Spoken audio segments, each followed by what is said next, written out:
it's normally not preferable to chop and change subjects without coming to conclusions, but that's which has ended up what's happening. Apologise for that. We're in our notes and we're dealing with the subject of the binding of this. It's only an introductory presentation or study on this. And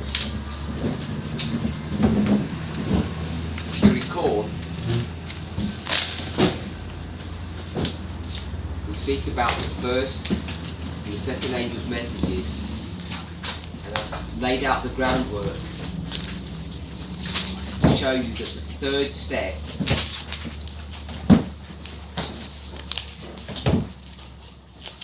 is no longer just a point in time, it's now a period of time, and it's defined by two waymarks: midnight and the midnight cry.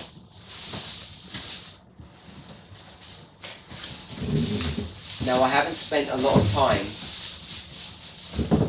defending this whole issue about how you do that, but we did go back into the Millerite history, if you recall, and I showed you how you can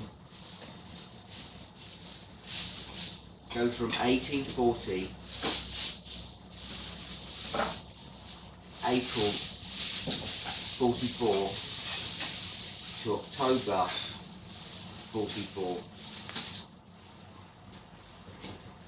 and when this second angel makes its pronouncement that there is indeed a close of probation here for the Protestants, and Brother Patrick's just gone over that this morning, when you have this theme of two temple cleansings, first cleansing, second cleansing. And I discussed this as well, about the two temple cleansings in these various ways you can do it, because that's the theme of the story of Christ. So you have a 1 and a 2 and a 3. This 2 here is the chart in 1842, and then you have a 1 and a 2 and a 3, and this 2 here is Midnight Cry in August. So there's many things that we can discuss and address in this issue. But one more point is that if you go back into the history of Exeter, and your presentation is available to actually go into this in a lot more detail than we're able to do now, you can see that there was a separation made here, and that separation is really being defined as the third step. So you have a 1 and a 2 and a 3. And the only reason why we're showing this is because I want to demonstrate the veracity that at midnight you have a third step. And when I say midnight, it's the combination of midnight cry and midnight, because just here you're going to have midnight, which is in July. And so this whole structure of Millerite history that's going on here is all going to be brought to view and imprinted into our own history. So that was just a quick review of what's happening. Hopefully it hasn't escaped your attention that if I take it at this level here,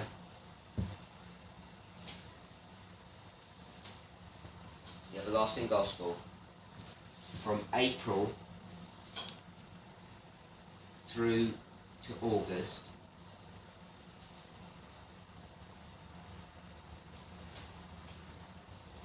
is everybody up to speed with what I'm saying? So, what's happening in the history, let's look at it at this level here. We're at this level that we're looking at, and in April, what's happening?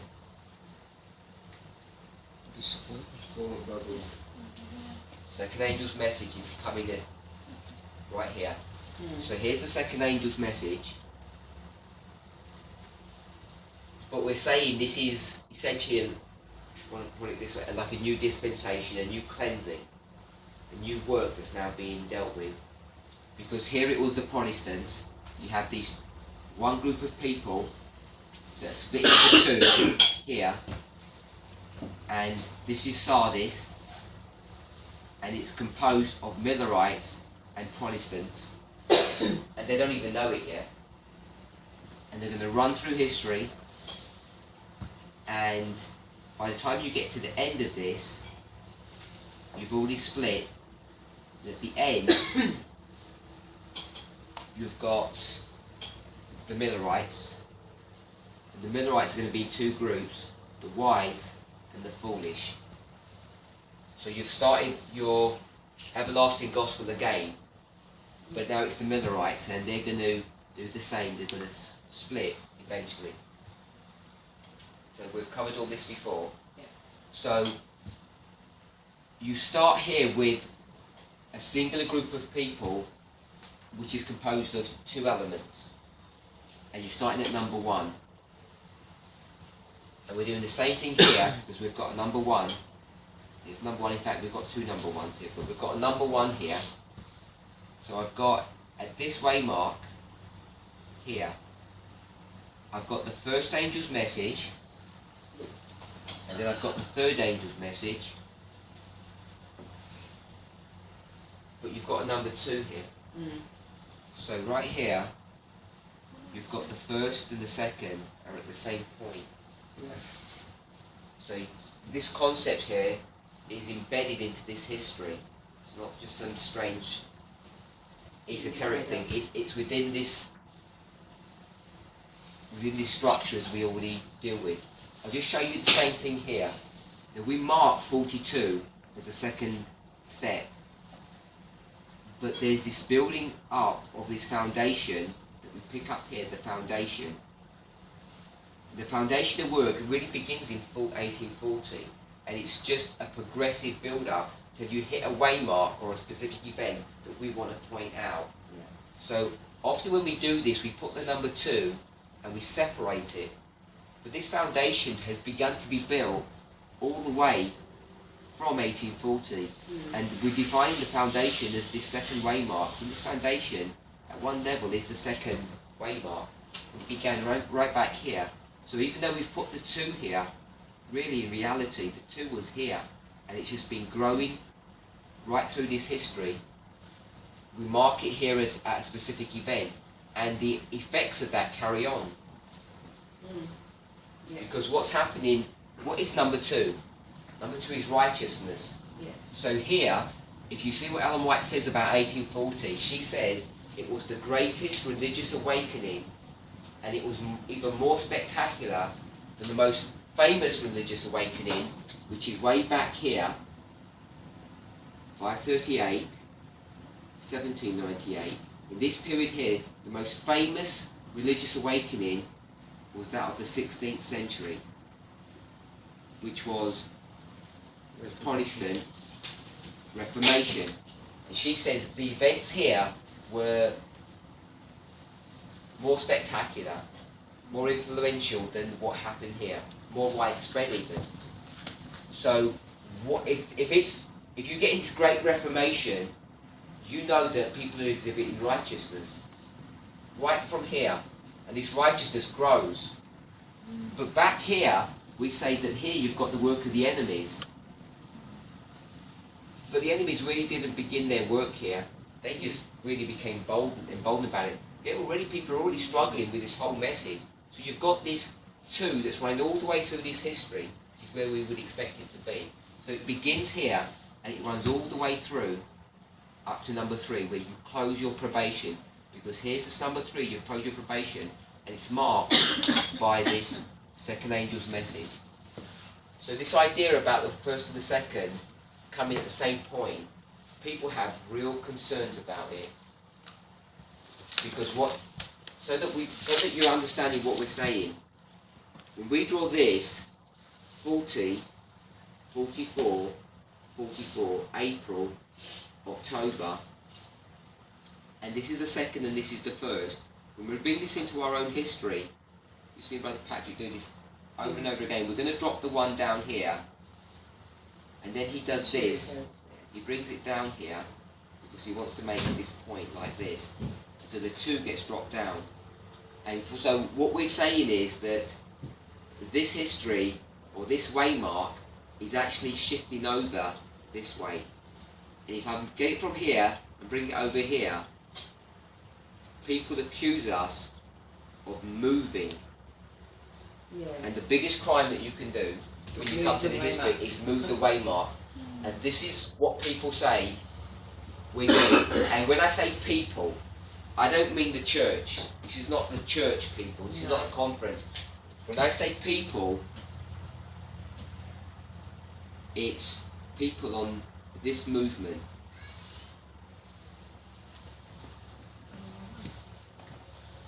People on this movement at various levels. Either they're separated from us and they're no longer walking with us, and they're going to see this as evidence that we're gone off track and they're on track. Or there's people in the movement who still come to meetings, but privately, in their own thoughts, maybe in their own private conversations, they don't believe this and accept this because they see that there's this movement of these waymarks. So there are 2 groups of people. When I say people, one of them, they've just left, but they still profess to believe many of the truths that we teach, but they're not standing shoulder to shoulder with us anymore. But there's these other people who are silent, who are still in the movement. They don't agree with this, but they don't make it overly public. And their problem is that they see this as moving waymarks. And what I want to show you is when I've put the 1 and 2 here, as I've done here, and I'm saying this is our history, and there's a lot of information about this. Brother Patrick's explained how you do this, but there's much more that we could talk about this. What I want to show you is that if you go back into Millerite history, and we put these 1s and 2s, and we separate them by time, what we're actually doing is when you go into this history in detail, and you imprint the temple cleansings into this story, and then you start dealing with fractals, you start seeing that you're going to consistently get these 1s and 2s matching up. The 1s and 2s match up. They keep on matching up, because if you've got a 1, 2, 3 here, you're going to have to start again. You're going to have a 1, a 2, and a 3. So you've got this 1 and 2 matching up. They're always going to be at the same point. This is not a new concept. It's people's lack of understanding and unwillingness to get out of this tunnel vision that they have, because they've got a set way of thinking, and when something new is brought to view, they feel threatened and they brace themselves against it. And what happens consistently in this movement is new thoughts have come up about the first and the second being at the same point, and people say, well, that looks like it's in opposition to old lie. Yeah. Even though we can see much truth about this. And then what happens down the road, we actually see that this is actually explained in the old lie. I'll give an example of that. 1798 is the time of the end. And this lines up with what date in our history? 1989. 1989. And how do we know that? Because this is Daniel 11, verse 40, part A, and Daniel 11, verse 40, part B. And it's the relationship between the king of the south and the king of the north. It's understanding this that helps you to define these 2 dates. And we've been teaching this for 20 years plus. So we've known about that for 20 years. Jump forward, I don't know, maybe 16 years? Maybe 17 years. Very recently, now we can show, and we did this study yesterday, if you go from 742, you get all the way down to 1989. So we've established 1989 in a totally different way through the 2520.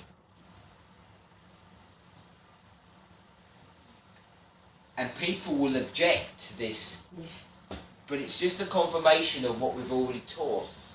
So in the same way, when we have this combining of the messages, this 1 and 2 coming together, it's only in agreement with what it's already been in there, but it was just under the surface and people have never noticed it. So this is not new. This is just a confirmation of what's already been taught, but we never realised what we were teaching. It's just been,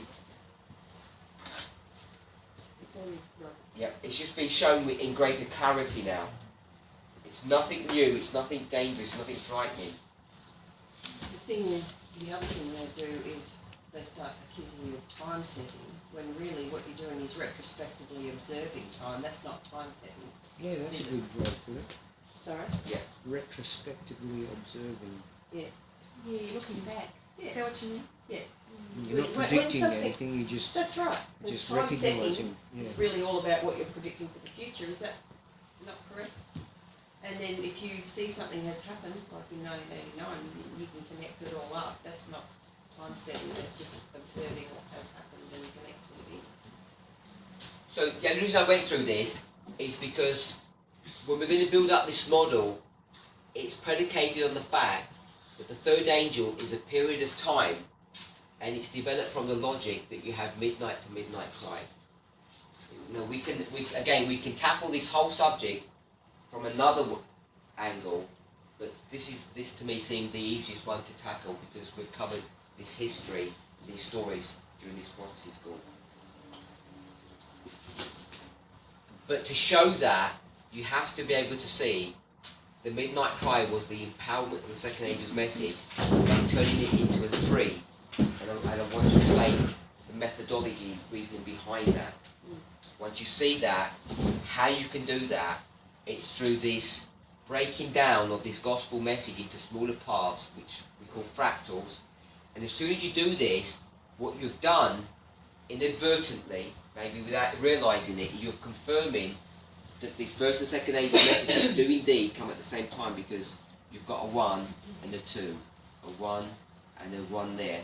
But you have the same thing when you've got this 1 and this 2. And then you can realise the logic, really simply, that the foundations were laid not just in 42, but right from 1840. It's this Reformation that's going on. Reformation is sanctification. It's this walk where you're now walking this justified life, or this reformed life, because you reform here and you stay reformed all the way through. So the two must pick up from 1840. So this is not some new strange concept. It's embedded in the message when you start looking at the lines properly. Doesn't it just meet the principle of repeat and enlarge? I mean, every time you get more information, you're repeating and enlarging, aren't you? Yes. What What about people- that chart down, or the timeline down below there, 1742 to 89. That doesn't add up to 2520. So Well spotted. Yeah, Well spotted. There's a one down the bottom there. 742. Yeah. We'll quickly go through this again. 723, 677. This was 65 years. 723 to 1798, 2520. 677 to 1844 is 2520. There's 46 years and 19 years. Yeah. We're going to go chiastic structure, which is going to take us with the 46 to the 19 to 1863. In 1863, you have the alpha and the omega. And the omega is a rejection of all of this truth. And once this rejection happens, then the church is going to be scattered for 7 times, according to William Miller's dream. Early writings, page 82, thereabouts.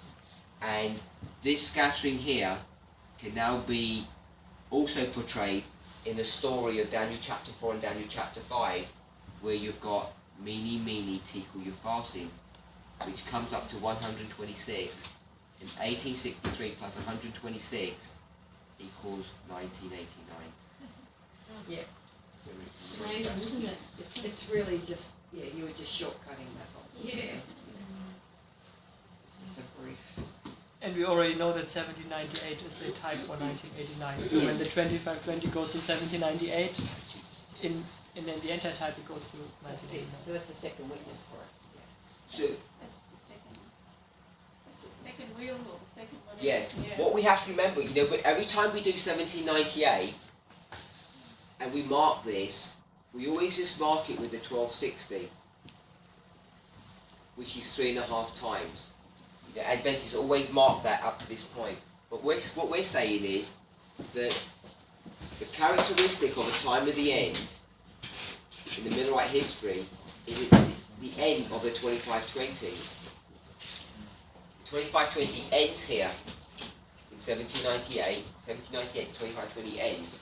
So when you get 1989, you're going to get that same characteristic here.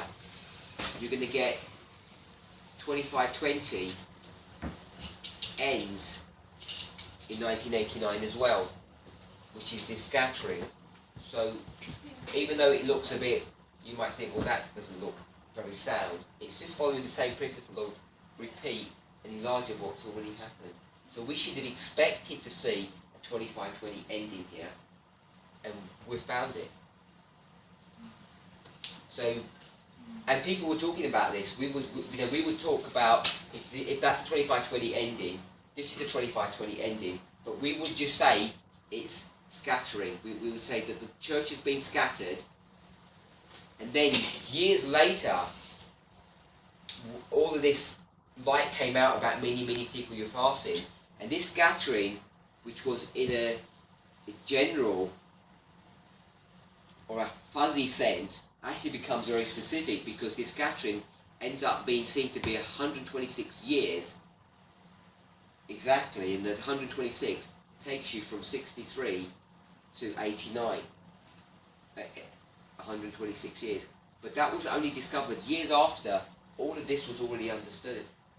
So it was just a refinement of what was already understood. It's wonderful. It really is wonderful. And one more thing about moving the waymarks. It's when you go into her writings, and she says not a peg or pin is to be moved from the Yes. foundations, and that the old waymarks have to be preserved. She's really talking about our history, that you're not to go into the Millerite history and move the fulfillments of these angels. That's our foundation, and you're not to change when the first angel came, when the second angel came, and the third angel. This is what you're not allowed to touch and not to move. Yeah. But from that, you have to develop now our line. And she's not talking about our line. In fact, when she speaks about our line, she says you have to now to understand how they blend. But when she says don't move them, she says don't go back into our history and change the understanding of when these angels came into history. Yeah, and the argument's being used as such a simplistic one. It's not set on any foundation. That William Miller's not an Adventist, so therefore we don't listen to him. Crazy, eh? That's where you end up resorting to. Yeah. It's a bit sketchy. Yeah. You have to start doing things like that he wasn't invented, and you walk away from it to defend a position which isn't correct. After Then you're in a- yesterday's evidence that was presented, Yeah. yeah, otherwise it says enough about him. Yeah. So hopefully we're reasonably comfortable with putting the 1 and 2 together here and having the third at midnight to midnight cry with this time period that's involved in. And I've said that you've got this 1, 2, 3, the introduction, the body, and the conclusion. And the conclusion is a summary or repeat of what you've already said. So you have 1 and 2 is 3. And this is a repeat. We did that, and then we just defined the word binding off actually just means conclusion. It's fractal, isn't it? That grammar, doing that with the essays. It's actually a fractal. Yes, but it's not the fractal that we would normally use it, because the fractal would normally have contained all 3 components. It's kind of. Technically, a fractal contains. I'm not sure if I think it's maybe just to repeat and enlarge. I'm not sure if it is a fractal, to be honest. Okay.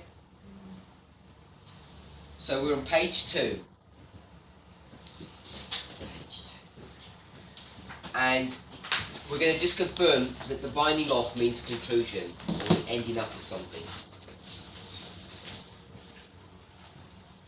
So the first portion that we're dealing with is in the year 1909. There's a general conference going on, and Ellen White's going to give a series of lectures at the general conference and in some meetings that are organised after the general conference itself. Life Sketches, page 422. Following, in brackets, the general conference session of 1909, that in brackets I've put there in bold, Mrs. White met twice with the members of the General Conference Committee. In her interviews with the General Conference Committee, Mrs. White read manuscripts dealing with some of the problems that were perplexing the brethren, the call to do a much larger work in the cities. Dropping down to the next one, General Conference Bulletin, we read, "Let us take into consideration the work that is to be done in binding off this, the closing work of the message for these last days. May God help us to come up, to help us to come near to him and to follow him so closely that we shall know his goings forth are prepared as the morning. Let us study to know what his message to us is and determine to obey it, that the grace of God may rest upon us." So this is the manuscript or the statement that she's reading. It's the General Conference Bulletin. She's speaking this at the General Conference.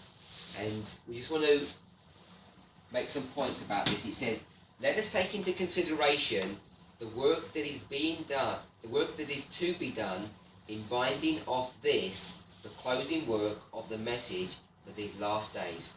So we're in the last days, and I'm going to define the last days as a time of the end. Here's the great controversy, which has lasted 6,000 years. So you're at Adam, and here you are at the time of the end. And she's going to define the time of the end is the last days.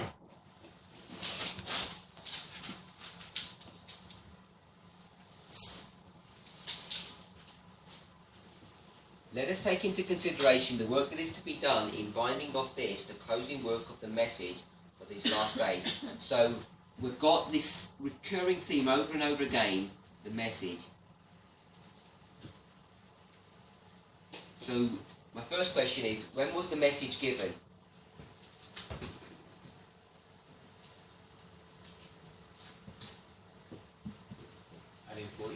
No. At least you had a go. 316. Before This or is after he 315. left the 1831. Oh, we could put 315 if you like. I'm only doing this in a general sense. Oh, What is the message? Yeah, So- but so- everlasting gospel. So your question was, before or after he left the garden, and so you know the answer to your question. Yeah, I do. Yeah, because this is after sin. This is the promise of it's all the mess is going to get sorted out. So she says this, let us take into consideration the work that is to be done in binding off this, the closing work of the message. So when did the message begin? Right back here.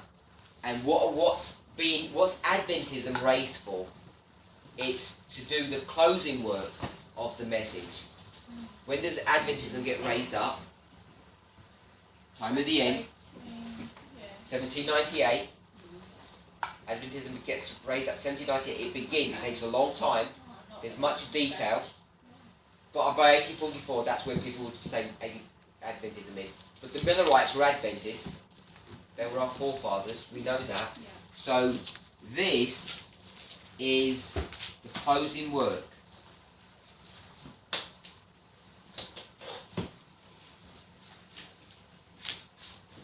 Is this message the same as this message? Same message. Yes. Yeah, it's the everlasting gospel. Ellen White says that Revelation 14, it's in your notes, the statement that Revelation 14, the everlasting gospel, is the same gospel message as 3:15. So this was the start, and this was the end, but we're going to define end as the conclusion. So here's the conclusion. And another way to express conclusion is binding off. So let's go back to a statement. She says, let us take into consideration the work that is to be done in binding off this, the closing work of the message of these last days, for these last days. It says this. Can everybody see the word this? It's in bold. Yeah. When a couple of words after that, it said the message. So I'm saying this was the message. The message was this one here. We've agreed with that. And then it says these last days. What were the last days? We've defined this from the time of the end. This is the last days. And now what I want to ask is, what is the this? Let us take into consideration the work that is to be done in binding of this, the closing work of the last message for these last days. So what is the this? This is the closing work. And what is the closing work? The three angels' message is here. This is the closing work. We've defined it here. Yeah. Are we okay with that? And then she says, we now need to do the binding of the closing work. So how big is the closing work? It's this big here. That's how big the closing work is. And it begins in the time of the end. And what angel is that? First angel. So we've got the first, then the second, then the third. And she says, let us take into consideration the work that is to be done in binding of this message. What was the message of the last days? The first and the second angel's messages. And now what you have to do, you have to bring all of that work to a conclusion or a binding off. So here she's dealing with the binding off, which is the third angel. So this is a fractal, what she's just done here. What we've done.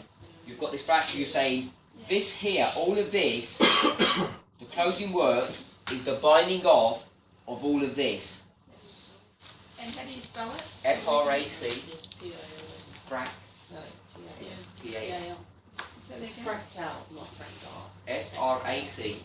C-T-E-L. F-R-A-C-T-A-L. Yeah. And I'm going to define that. It just means repeating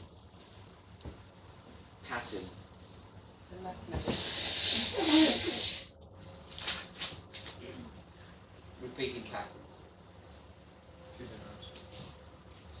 Yeah. Let me.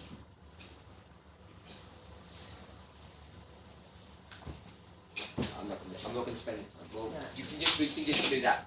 You can There's lots of look good it things up. about fractals. So I'm just going to give the example of it. So this is the message, and this is the binding off. Adam, time of the end. All of this is the time of the end. This is the closing work. This is the message. So I've just drawn that again here. Everybody okay with that? But she says that this is the message. And in that message, which I'm going to draw here like that, then she says we need to come to a conclusion or bind off this message. So you've got this is a mini version of this whole big thing. Yep. Are we okay with that? I shouldn't have used the word fractal because we're going to get distracted on fractals. And it's just repeating patterns. And you can look it up anyway. It's just repeat. The word fractals kind of disturbs people and think it's some kind of super, exciting thing, and it's nothing fanciful at all, really. So can you see I've got a big version and a small version, and they're exactly the same, because this was the everlasting gospel, 1, 2, 3, the finishing up of this work, and we've got the same thing, 1, 2, 3. In fact, what I really want to do is put the 2 here, underneath, so we're making our thing consistently. Adam repents, and he and all of his children live righteous lives for 6,000 years until the great controversy comes to an end. Same history here. 1798 all the way through. It's the same repeating pattern. So that's what she said in this one statement. And we got that just with one sentence. When you start understanding how to read. Can you see that if you'd gone to a normal prophecy school, anywhere you want to go in the world, and they would read Spirit of Prophecy quotes, they would have just read this statement, and we would have moved on 15 minutes ago and read about another page, and we would have said, well, that's really nice. And my suggestion is you would have been clueless about what she's talking about, but you leave that place thinking that you're now our experts on the binding of because you read some Spirit of Prophecy quotes. Now, I'm not saying that after what we've done you're an expert, but you're much more expert than you would have been if you had just read through. If we spent 15 minutes just looking at one sentence, and that one sentence, you can see there's so much light in this one sentence. We're drawing lots of truths that you already know, and you can see how there's so much depth in the inspired Word of God. And I want to encourage you to read your Bibles that way. You know, how long did we spend in Habakkuk chapter 2? We spent, I think, 5 hours doing the 25-20, all in Habakkuk chapter 2. We didn't go to many Bible verses outside of that. We brought in lots of Spirit of Prophecy quotes, but you're drawing in so many truths, and they're all based around that one verse. There's so much depth in the Bible, and what we do, what Alan White says, it becomes surface readers, and we have to stop that. So if in your devotions, if you find you're reading a chapter, stop yourself and thinking you're doing something wrong. If you're doing your devotions and you've read 4 or 5 verses and you've been going for 15 minutes, you're doing something wrong.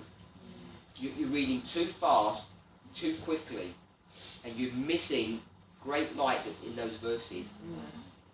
If you follow William Miller's rules, you have to take every single word and spend time on it, meditate upon it, see why it's there, what does it mean? And if you did that, you'd see it would take you days, perhaps even weeks, just to get through 1 or 2 verses on a particular subject. Do you have a copy of William Miller's rules?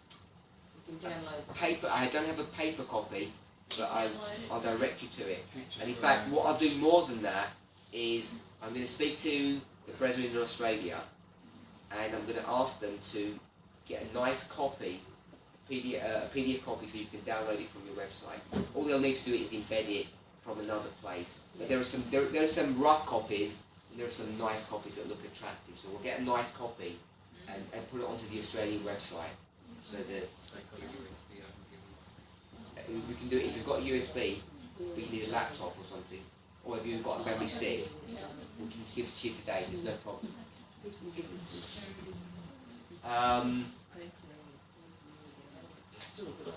Let me give you a website that is a really good website that you all need to. I don't know what the actual. It's called Little Book Ministry.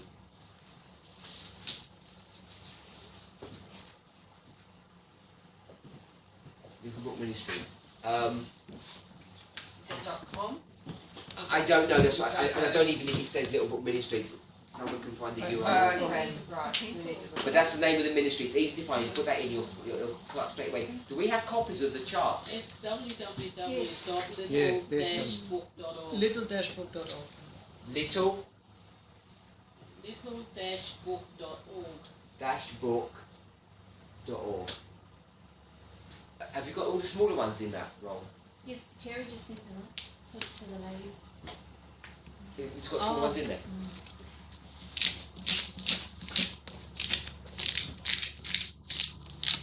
No.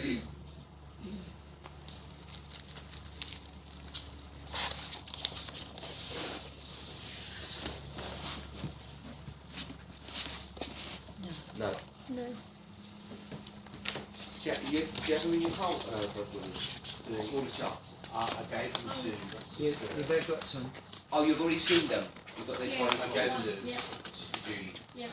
Okay, so all those charts were produced by the brother who runs this ministry, and he's a graphic artist. The reason I mention that is, if you've got that website now, he does a really nice version of William Miller's 14 Rules.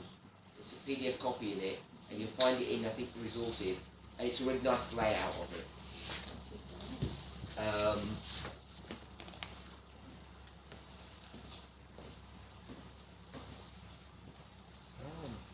Marco Barrios. Okay. He's one of the leading teachers in this movement. He's not just a graphic artist. No. He's an international speaker. So, yeah, that's one that, in fact, inadvertently, we haven't even mentioned since we've been here in Australia, which we should have done, really. All the charts that you see are all produced by that brother. He maintains it and updates them. Marco You remember Marco? Barrios. Barr. I think it's IOS. BARR. I think it's IOS. Barrios. Spanish. He works all day. He's not Spanish. I think he's South American ancestry, but he's German. He was brought up in Germany, but he's got South American ancestry. It may be Portugal or Bolivia. I'm not sure where but that's where his name comes from. Okay, so we've done that one sentence, and I just wanted to encourage you. The reason we got all here is to read carefully all of those sentences because they mean a lot. We're in the next section, Review and Herald, November 25th, 1909. So all of this is taken from 1909. She's been to the General Conference. We read that in the second statement, General Conference Bulletin. And now it's in November, and this is dealing with the meetings that she's had afterwards.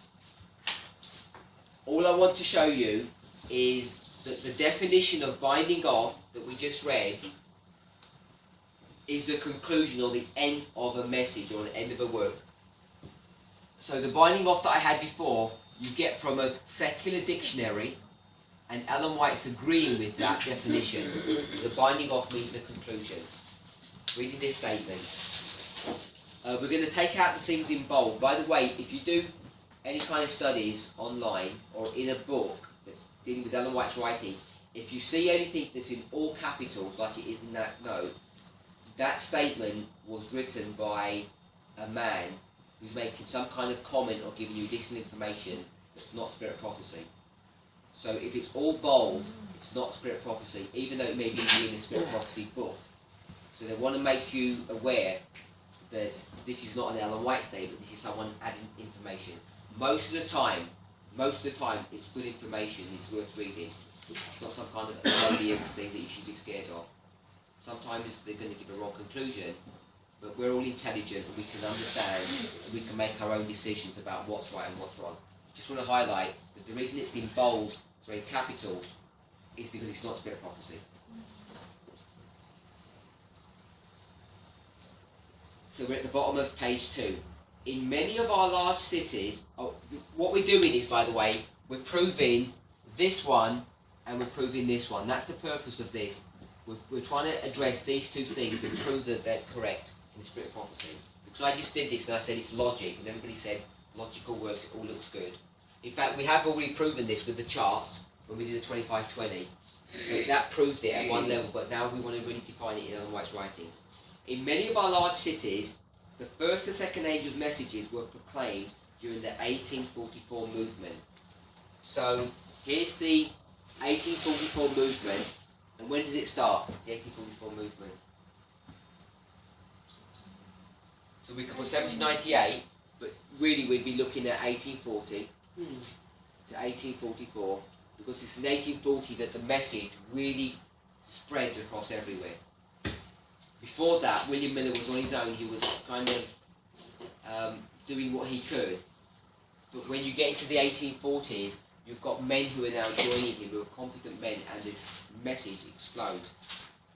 In many of our large cities, the first and second angels' messages were proclaimed during the 1844 movement. So they were doing what messages? The first and second angels. So she's defining it, the first and second angels' messages. So she's telling you that was the history of the Millerites. Now, if this is a reform line, they must have gone through the everlasting gospel, and all they ever did was go through 1 and 2. They experienced the first and second, and the third's right at the end, and the third just demonstrated what they already had. So you're already seeing the way we've drawn these reform lines. It teaches you this concept that it's the first and second is the everlasting gospel, but you can't deny that the third is a component of that.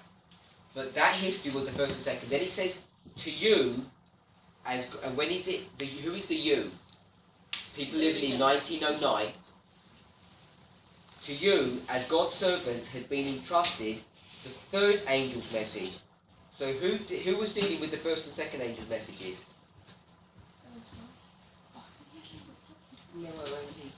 These were the Millerites. Yeah. So the Millerites are doing first and second, and now you're coming to the end here, and you're in 1909, and who's this? Us, or she says you. And what are you dealing with? The third, because they were dealing with the first and the second. So Millerite history is first and second angels' messages, and now in the future, you have to be dealing with the third. So we're not interested today in the first and second angels' messages, are we? We are. Yes, we We are. But she says your focus is the third message, and their focus was the first and second, because they weren't dealing with the third, and we're not dealing with the first and second. So you've got two groups of people dealing with the two messages. So that's what she's saying. To you as God's servant has been entrusted the third angel's message, which is the binding off message, that is to prepare a people for the coming of our King. So she's defining this. She's defined the third angel's message is what? The binding off. She just defined that. She said, third angel's message, the binding off message. Yes. That is a repeat and enlargement. She says, part A, comma, part B. And what does she say part A? Third angel's message, part B, binding off. So you know this is a repeat and enlargement. So it's really clear to see that. So the third angel's message is the binding off. The third angel's message is, we read earlier, this closing work. So you know that the third is the binding off, and it's the third or the closing work. How do you know the third angel's message is the closing work or the conclusion? How do you know that? Because 1 plus 2 equals 3. And what number comes after 3? None. So number 3 is the end. You're at the very end, which is the conclusion of the matter. So you know number 3 by very definition must be the end or the conclusion. And now she's saying it's the binding off. The binding off is the conclusion, and we've got, again, the second witness to all of that. So that's what we've done, all of that in that first statement.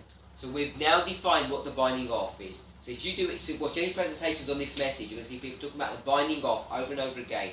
It's the hot topic today, and it's going to continue to be so for the foreseeable future. And when we talk about the binding off, we're talking about the third angel's message, or the finishing or the last part of the work. That's what we've just defined here. Nine Testimonies, page 98. Next page, page 3.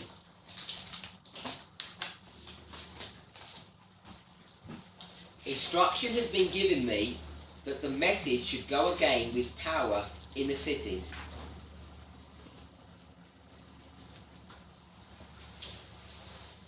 In the eastern states. In many of the large cities of the east, the first and second angel's messages were proclaimed during the 1844 movement. To us, as God's servants, has been entrusted the third angel's message, the binding off message, that is to prepare a people for the coming of the King. Can you see this is virtually word for word what we just read a minute ago from the View and Herald article?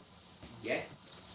So I've just read 1, 2, 3, 4, 6 lines, and it took me a few seconds. So what have I done wrong? Too fast. Too fast. Because we've just read that and we've missed a lot of information. So let's backtrack and look at the information that we've lost. And which sentence is it in? It's the first sentence because the other ones we just read a minute ago. We just dealt with them. So I skipped through the first sentence. So it's the first sentence. There's a lot of light in that first sentence. But all it says is, instruction has been given me that the message should go again with power in the cities in the eastern states. So what deep light or deep truth is in all of that? Let's plough through this and dig a bit deeper and work out what's he saying here. The reason why I'm doing this is so that you become more familiar with the technique of reading inspiration, so that you start approaching it in a different way. So, instruction. What is instruction? Who's she getting it from? No, instruction is a command. Yeah. I'm telling you to do something, and she's getting this from God. So God has told her something. So we know that. God has told her, instruction has been given to her that the message should go again with power in the cities. So what does the word again mean? Well, it's already gone. We use this term over and over again when we talk when we rules. These rules we say repeat and enlarge. So we've got repeat here. So if you've got repeat, you've got enlargement somewhere in this thing. So there's repeat and enlarge tucked into this statement. And in the one we read before, turn over the page, it says, in many of our cities, large cities, the first and second angels, Message. what does it say in the back at the bottom of that page? Page 2, messages, singular or plural? Plural. So in this other one it says messages, plural, and now it says message, singular. Turn over the page. We're on page 3, top of page 3. It says, instruction has been given me that the singular message should go again with power in the cities. So you've got the message. What must be done to the message? Okay, it must, I'm going to put repeat. It must repeat. If it must repeat, what must have happened before? If it's repeat, it says now you have to repeat. If you repeat something, it's already happened before. So where does it need to be repeated? In the In the cities. Okay, so it's going to be repeated in a place. If it's been repeated in a place, what must have happened before? The message must have been given in a place. But I'm going to change the A because it's the definite article in the place.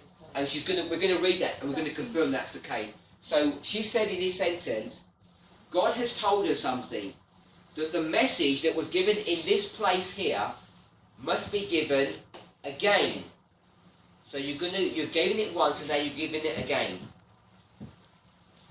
And now she's going to enlarge upon what she just said, because now she's going to say this. In many of the large cities of the East, the first and second angels' messages were, what does were mean? Past. So it says the message is going to be repeated in the future, and then it says, by implication, it must have been given in the past.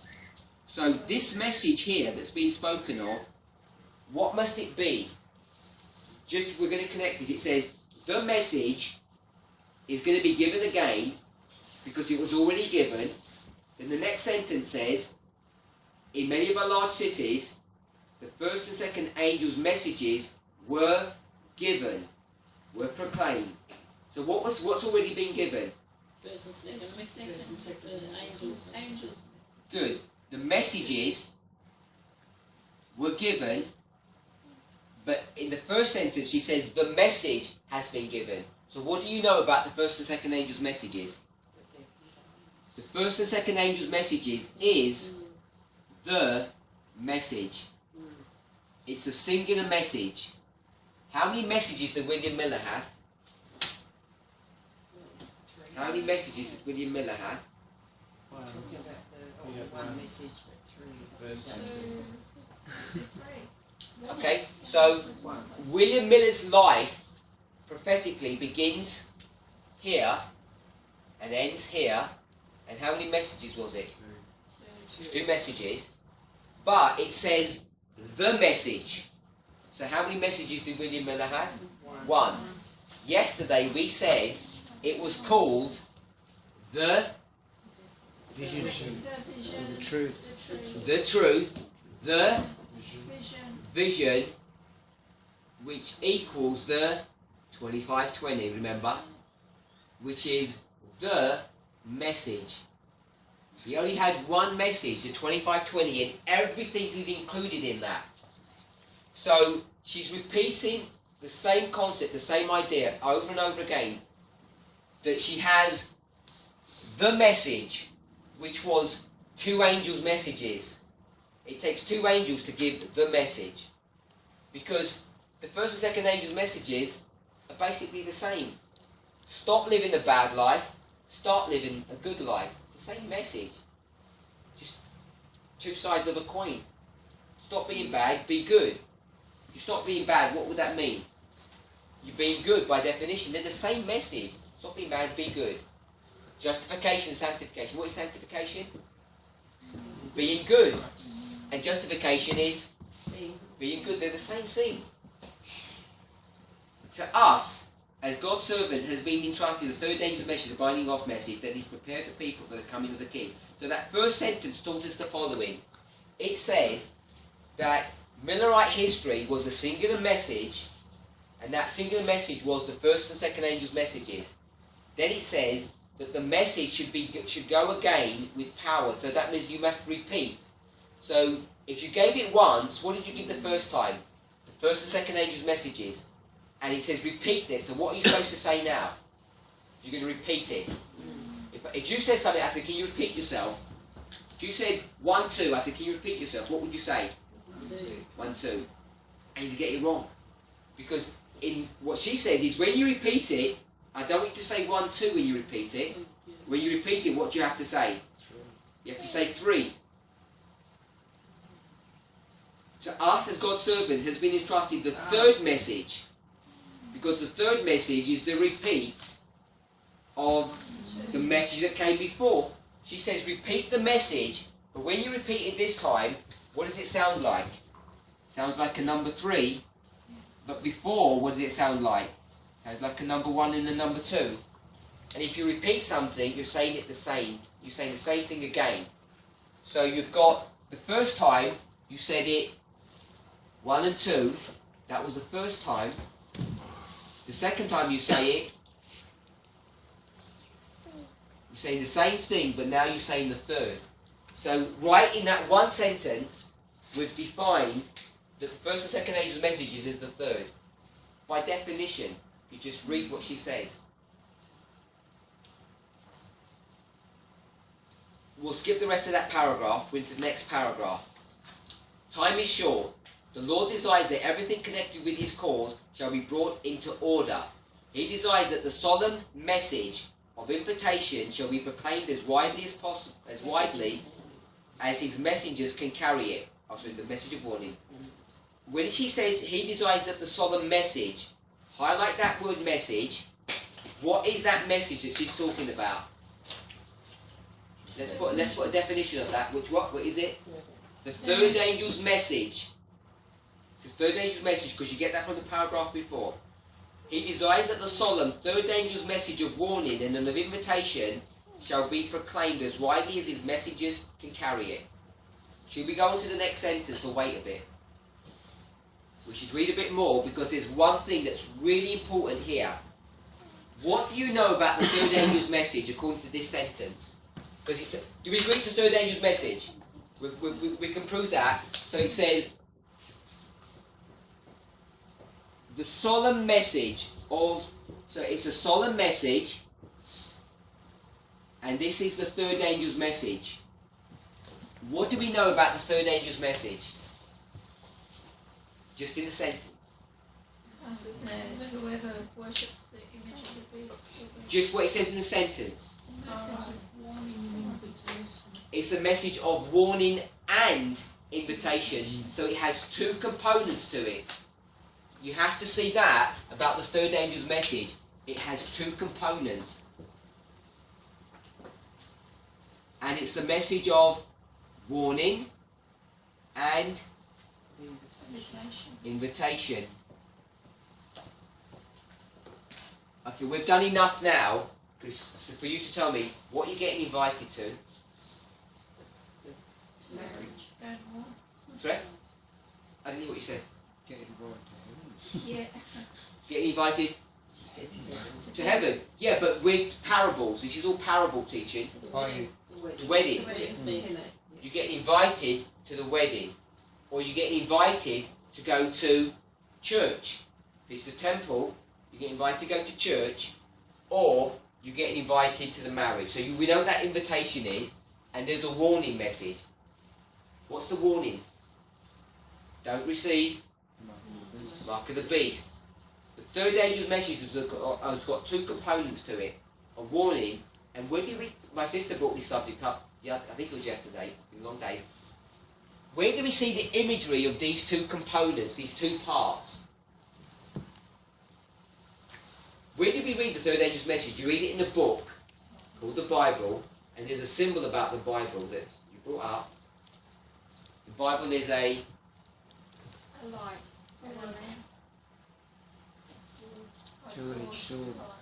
and how many edges has it got? Two. Two edges. And when I brought that up, people thought that was not amusing, but they thought it was, Quite But it's right here. She's defined that the third angel's message has got two components to it. So what is that sword? Word of God. Oh, the message. The message, third angel. So this is the it's got so much stuff now. You've got it's the word. Yeah. You've got the everlasting gospel, and now you say it's the third angel's message, Yeah. and therefore it must by definition be the first and second angel's messages. Yeah. And then you could say it's the book of Revelation, it's the book of Daniel, it's everything. It's 25:20. That's all it's doing. It's everything. That's everything. Because we're using these multiple symbology. So I want us to see that the third angel's message has got two parts in it. And it's really important to understand this. I didn't do this, but my sister brought it up yesterday, Sister Marie. And I wouldn't have brought it up, but seeing as she has brought it up, I just want to make one observation. When it said the vision in Habakkuk chapter 2, she gave it a name. Do you remember what she called it? I'm not expecting you to remember. She called it the Hazon. Yes, that's right. And the Hazon is a Hebrew word, and it gets translated into vision. Mm. But Hazon is a specific type of a vision. There are other words that are used for vision in the scriptures, particularly when we think about Daniel and Revelation. So the Hazon is one kind, and there's another kind, which is the Mareh. So you've got the Hazon vision and the Mareh vision, and they're both translated vision. Okay, so I'm not going to teach you anything about any of this, except to make one point. The third angel's message has got two components to it. One is a warning, and one is an invitation. And I will say this, in Daniel chapter 8, you've got the word vision, and it comes from these two words, the Mareh and the Hazon. We've already defined that the Hazon vision was the 25:20, and the 25:20 was a what? It was a warning. It says, if you mess around, I'm going to punish you. So you know that the Hazon, when you think about the two components, which one would it be? It must be a vision. Which one would it The be? warning. The warning. This Or would the be the warning. invitation. Warning. And the Maria must then be the invite. Invitation. So, if you're familiar, I know some of us aren't, with the Hazon and the Mered vision, you can see that this definition of the Hazon and the Mered is inbuilt into the definition of the third angel's message. It's this warning and invitation. Ellen White, when she comments on Habakkuk chapter 2, we're going back to Habakkuk chapter 2, because Habakkuk chapter 2 is the Hazon vision, which is a warning message. Where is Habakkuk? Do you remember where Habakkuk was? The king, it splits, goes to Hoshea, goes to Zedekiah, Hoshea, Zedekiah. Where was Habakkuk? Right here. Habakkuk is doing what? He's giving a warning. So if he's giving a warning, which is what he says in Habakkuk chapter 2, write the warning and make it so plain that everybody's going to get the point. So what is he dealing with? The Hazon vision. It says it in the chapter. So this is the warning. But Ellen White says Habakkuk had a cheering message to give. So what kind of cheering message is it to say you're about to die? There's no cheering message there. Again, she's under the surface, she's bringing forth this view about the third angel's message, these two components, because what she's saying is this: if you get your act together, you can be saved from this mess that's about to happen. So in the warning, there's this hope of being invited. In the parable of the 10 virgins, you have the same thing. There's this warning invitation. Only half of them are going to make it. So the third angel's message covers a lot. That's why everybody in the church says, third angel's message, justification by faith in verity. The third angel's message is everything to us. And it is, because it covers so much territory. But what we do is, we cover our ignorance by this blanket, nebulous ideas. We skip over and gloss over so much because we're ignorant of what the third angel's message is. So that's not an insult, it's just a statement of fact. So what we're trying to do is say, see that sentence we read?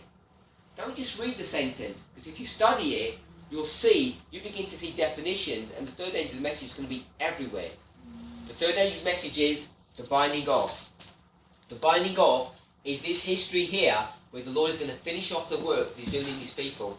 This is the important thing that you and I want to get. Because you want to make sure you're on the right side when you come here. That you're not going to get the warning, you're going to get the invitation. So it's vital that you understand the dynamics of the third angel's message and actually just see it.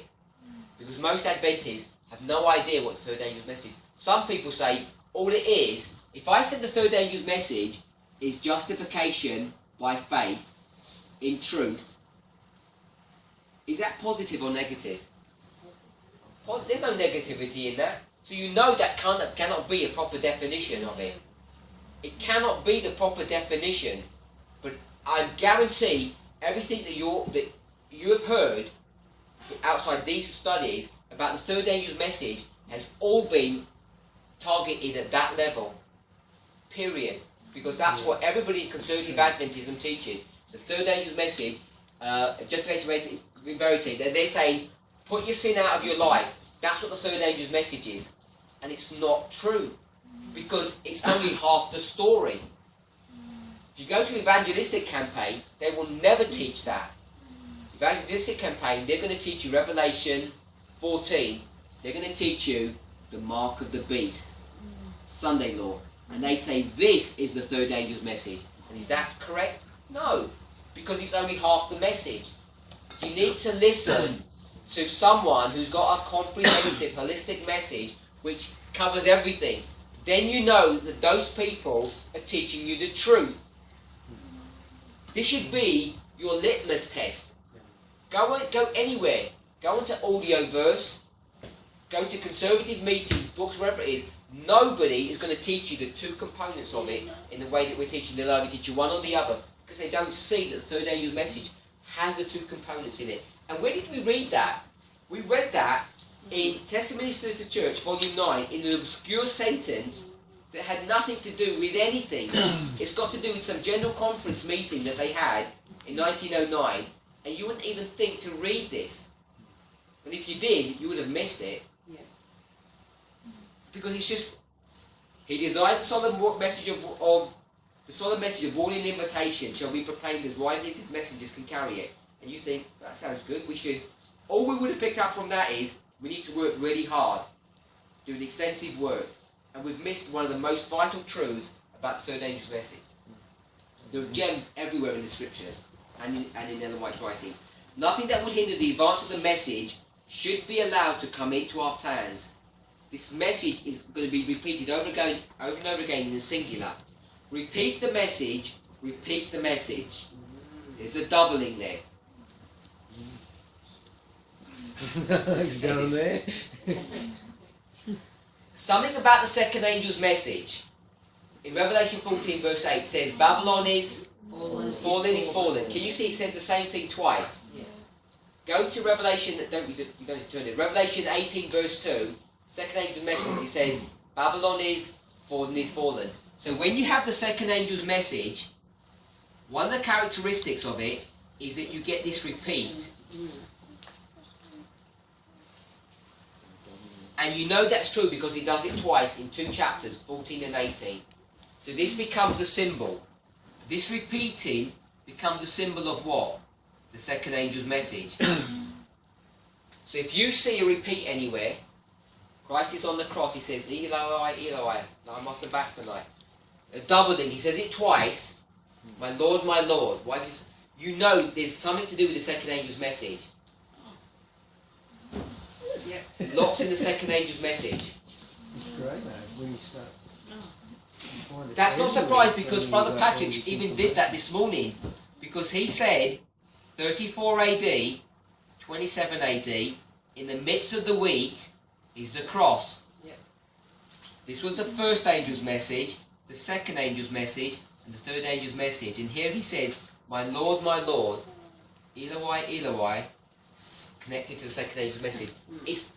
This, I don't know how many things, I meant to get track of it as you go through. I'm sure I've come across around 50 at least. 50 Bible verses that deal with this issue. And now, and then to make it worse, Ellen White starts doing it. She's going to start doing this. Repeat the message. Let's watch this. What is the message that she's dealing with in this paragraph? Third angel's message. But there's a doubling. And the doubling is at the second way mark, not at the third way mark. So you know you've got some second way mark here, and you've got a 3 connected to it. So she's just combined the messages here without you ever noticing it. Simple way. She says the third message, and she's saying it twice, which has to be the second angel's message, because it's connected to it. We've proven that through the testimony of Timothy is established, and now she's showing you it's the third angel's message. So there's connection here where we're now having this license to take the 3 and put it at the same place you get a number 2. You know, there's another level to that doubling as well in the Hebrew, which I had never realised. A lot of the places where in the King James translation we've got different words, but you look at the actual Hebrew word and it's the same word twice. Yeah. When you start researching, that happens at a few places which are critical for us to understand in certain key verses. So even in the Hebrew, it's double. Sometimes it's only, and the reason why you won't notice this, sometimes it's only one English word and it will have 2 Hebrew words connected to it. So it gets even that as well.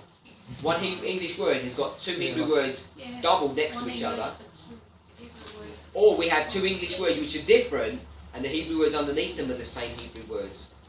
But same like when you put up those names earlier, you know, Joshua and Elisha and Jesus. I mean, you know, and then Barabbas and Jesus. And, I mean, they're double ups, aren't they? Yeah. The repeats. Deeper and deeper. The repeats. Yeah, repeat. But they're still... Repeat the message were the words spoken to me over and over again. by the angel, tell my people to repeat the message in the places where it was first preached. So here we've defined, remember I said, when it said the place, it's the same place. Because she's going to say, it says, in the places where it was first preached. So this is correct. It's in the same place. So this is our anchor point. Line upon line, the same place.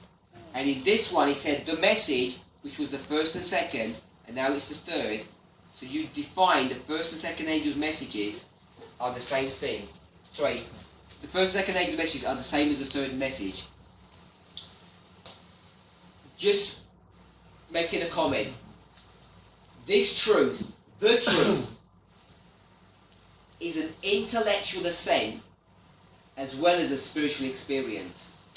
You have to get into, at some level, mathematics or logic or rhetoric.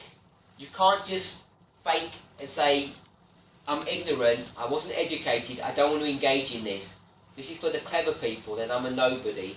So you do this and I'm just going to sit back and watch and see who's the true God. Is it Baal or is it Jehovah? And when I find out what happens, then I'll make a decision. You can't do that. You have to stretch your minds so that you begin to see how you line sentences up, put them into equations. You don't have to do it the way I do it. Other speakers don't do it this way, but they come to the same conclusions. You have to work out how you're going to do it. But everybody's using logic. You can't just read sentences and think everything's okay. If you don't, you'll never dig out these truths. And if you don't dig out one truth for yourself, all you're doing is hanging on to my apron strings. And you can't do that, because sooner or later that string is going to get pulled off my apron and you're going to be left alone, or I'm going to go down a wrong path and I'm going to take you with me. You cannot be attached to me. And it means you have to find one of these sentences all by yourself. Just find one, and when you do that, you know that the Holy Spirit has just illuminated that Bible verse for you. And once you've found one, you're on your road to success, because it's success upon success. It goes from glory to glory, from strength to strength, from one understanding of one verse to another. If you don't search it out, you will be lost. You will end up having this warning message applied to you, because you end up trusting a human being. So I could teach you all of these things, but what I want to teach you is the technique, so that you can go back and find one for yourself. If you don't find one for yourself, set yourself a challenge. Within 1 week, find whatever, either you're going to read a Bible verse or a prophecy quote, find one gem on what we're doing about the third angel's message, or the first and second, some repeat, something. And I guarantee you, within 1 week, you can do that. And you're just starting off with this message. You say, I don't know anything, I don't know all the things that you know, but within 1 week, I guarantee you, put the Lord to the test, that you can find one truth that perhaps no one's ever found out. If they had, you wouldn't know anyway, because they found it out in Bolivia over there, and you'd have met the person, so you don't know what they've done because no one's told you. But find one for yourself, and I guarantee it, you can do it in a week. Less than a week, probably. I'll give you 1 week to do it. If you study diligently, you'll find one. And once you do that, you will be confirmed that the Lord is speaking to you. And if you do that continually, your head is to the invitation. It's that simple. It's that simple to be on the right track on this message and be saved. Just find the things for yourself. Hear other people. Get an overall understanding of what's going on. And then dig deep. Because everything that I've taught you here, even in all these things, I've skipped over sentences. Go back over these notes and pour over them. This, I don't know how many pages it. You'll find out many things that nobody has ever found out before. And then start sharing them. Reminds me of the point that there's two parts of it. One says strain every neck, and then another way she says strain every nerve and fibre. So to me that means you have to make effort, and it's not as easy as you think. Yes. You have to put in the... You're straining every nerve and That's fibre gonna to help. understand. It's not something that's just a surface read. It's something that you've got to put that effort in and allow the Holy Spirit to work. So my brother has just said, Ellen White says in two places, basically, that one says about straining every gnat. I don't know what that quote is, but there's another quote that says you have to strain every nerve and fibre, which means if you really want to know this Something message, like that, it does take an effort, and something that you have to put in the work to understand it. Same as what we're doing now and what the effort you made to come down here, or we all made even just to turn up. We had to arrange things and make an effort. So it just doesn't come easily. But it's a different effort. 35. because Yeah. we're just Sorry? here taking 35. oh, it's in your books, yeah. It's not business Yeah, with I nerve just and remembered fibre. we saw it the other It's day. to tax the mind to the utmost. Yeah, that's another one that Yeah. supports Let's it. read that one on page 35. Yeah, Of Patrick's. yeah. Page 35 at the back, under the gospel term. Go ahead and read that. Read that. Okay, so just Oh, starting wait, at... they're not. They have to get No, I was just going to say, when you get there, we'll start at the... First of all, you receive the milk from someone else. Then you start to eat the meat from yourself. Christ is the great Thing teacher. is, we thought we were eating meat for a little while. Eh? Oh, you are? Yeah. No, this is meat. Yeah. Yeah. It gets stronger and stronger. You want me to start from What the page again? part? 35. whatever you think. Okay. 35. So page 35, everyone got it? Okay, see that bottom bit, you've got the highlighted part, but the very last sentence says, we shall have to study earnestly, prayerfully, in order to understand these grand truths, and our power to learn and comprehend will be taxed to the utmost. So our power to learn and comprehend. That actually reminds me of the Bible verse, search for her as hidden treasure. First Yeah. thing. I haven't found it. Seek. In Proverbs, Yeah. I can't remember, yeah, seek as though It you're also fits searching with for William gold. Miller's dream, where they were You must have a different page. Yeah, searching what- through what- all There's the two No, rubbish. pages. There's It's two in pages. Patrick's 35. Yeah. Yeah, at the end. The end. Sorry, I Yeah. thought you had it. Yeah, we do. Oh, yeah. Page 35 at the top. So it's at oh, yeah, yeah. The last Our sentence. power. You're Yes, right. sorry, I should have made that We should more have to clear. study earnestly. Yeah. Yeah. look. I can You also got do it that. there? But in Proverbs it also says that we He's got should it. You got search it. for the truth or the word as for a hidden treasure. And like someone used to tell me in the Seventh-day Adventist church is if you knew there was gold buried in your backyard, would you just Go dig a and dig hole it up? and say, no, it's not there? No. Or would you dig up the whole yard? Well, in actual fact, there's a proverb in the Bible that's the same as that, isn't it? Or maybe it's a story. I think it's a parable Yeah. where they were given a field and they were Yeah. told there was a treasure, and or maybe it's a story. And this person went out and he dug the whole field up looking for the treasure, and the treasure was the fact that he fellowed all the ground and now it could actually produce Yeah. and be productive. So, but in that case, that was it. Yeah. Sorry. So we'll just quickly finish this page off. Yes. Back to. We're back to the third paragraph. For years, the pioneers of our work struggled. Page Yes. 3. That's just the one that's highlighted. I know yours is sort of greyed out. Yeah. For years, the pioneers of our work struggled. I'm just going to go to the next highlighted section to place the cause of present truth on vantage ground.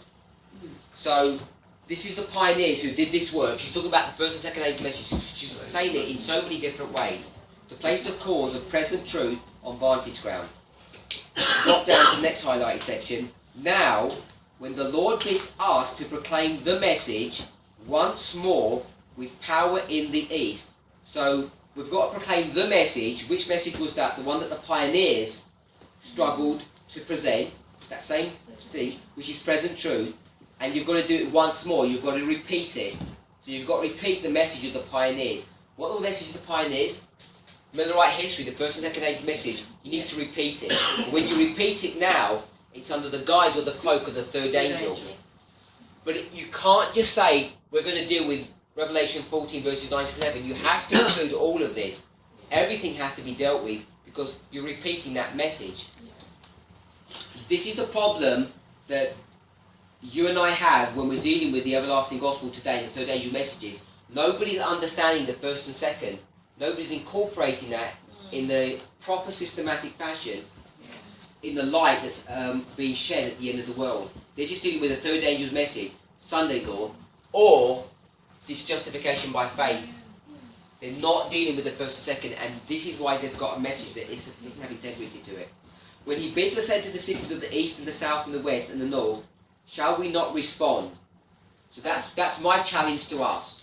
So the second angel's message is also the state of the church, isn't it? That even though you said our church is in Babylon, there is a falling away within our church as well. So that second angel could also mean, the spiritual formation that we've seen coming in, creeping in, all these changes and the complete, Denial of all the doctrines. yeah, moving away from our pillars of faith and the doctrines. Drinking the Babylonian wine. Yeah, all the alliance stuff that's going on. You've got the point. Because it begins right here at 9/11, and it just carries on going from bad to worse. Once the Sanhedrin set their face in opposition to John the Baptist, you're only going to go downhill after that. Because if you war against the prophet, he's just going to wear you down. And then you're going to start resisting him, because he's not going to buckle. And then when you start fighting with him and he doesn't move, what's your only option? If you push him and he's not going to move, what are you going to do next? No. You're going to push him harder, and then he's still not going to move, and then you're going to punch him. And he's standing there. So all you're doing, his immovable position, is going to make you more and more aggressive. So you get more and more direct in your opposition and your warfare to him, and it's going to end where? You're going to kill him. So not only is this aggression in that way, but I'm talking about in your belief system, you're going to say, I'm going to be more and more resistant against this person. I hate him even more. And we're not allowed to hate people. Nobody can hate people. So you're not going to say, I hate him. You're going to say, I hate his belief system. So we have to attack his belief system. Because that's what that push was. No one's pushing each other around. No one's punching each other. But you're attacking. Because I can't say that person's a Satan worshipper or he's evil. I have to say, well, his belief system is bad. So that's the attack that starts here, and you attack him slightly, he doesn't move, and you keep on attacking him. So as he's standing there, and the attacks keep on coming, then your doctrines begin to change, which is exactly what you've just said. Same thing. It's just going to get worse and worse. You come up with foolishness now. Ellen White never mentions the 25-20 as an example, or all the other silly arguments on many of these issues. That Islam really didn't attack between towers. It was an inside job. But then they do attack your personality as well. Oh yeah. They start attacking you. And the reason is because every time they keep on coming into your doctrines, You've got it. you can't do it. So then they say, yeah, but have you seen his private life? Did you notice what he eats or What he's wearing. or what he's wearing? Look at it. So you have to attack the personality because you can't attack the doctrine. So it always becomes personal. See, I was a pacifist, I walked away. In other words, that's a cow. It's breakfast time. Let's close. Walk Can I away just ask to Babylon. Yeah. See where you've got MB equals SL. You said that was false. Sorry, in the middle at the top, JF in the tree. Yeah, MB equals Mark of the SL beast. equals. Sunday law. Sunday law. But you said that was the false message. It's true. Okay. This is the truth. Okay. It's just not But it- clear.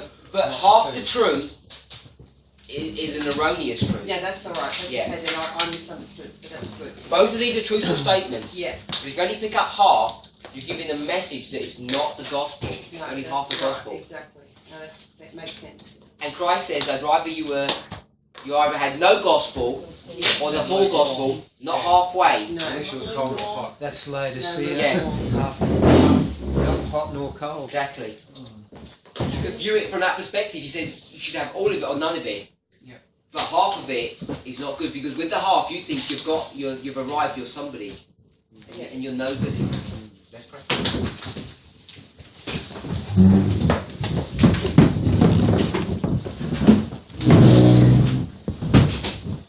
Heavenly Father, we thank you for your watch care over us as we begin to grapple with the work of the third angel. Help us to understand with clarity and precision the words of inspiration. But Father, it's my hope, my challenge, Father, to each and every one of us this week to find a hidden gem that's in your word that you might show us. Not so that we can shout aloud upon the housetops that we've discovered something.